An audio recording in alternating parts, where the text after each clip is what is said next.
আমার স্ট্র্যাটেজির প্রথম কাজটা হচ্ছে যে আমার অফারটা ওই লেভেলে যাচ্ছে কিনা, যদি ওই লেভেলে গিয়ে থাকে তারপরে হচ্ছে যে সেকেন্ড কাজ হচ্ছে যে এই অফারটা যাদের জন্য নেসেসারি, দুনিয়ার সবার জন্য তো সেম অফার নেসেসারি হবে না, যার জন্য নেসেসারি তার কাছে আমি পৌঁছাইতে পারছি কিনা।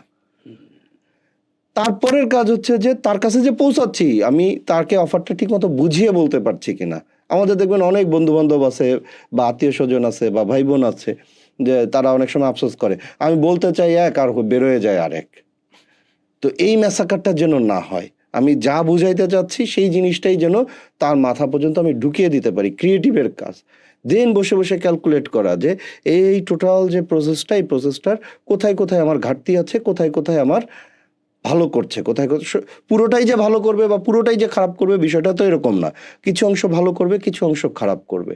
এই টোটাল জিনিসটাকে হচ্ছে যে আমার মেজার করা, দিস ইজ সুপার ইম্পর্টেন্ট।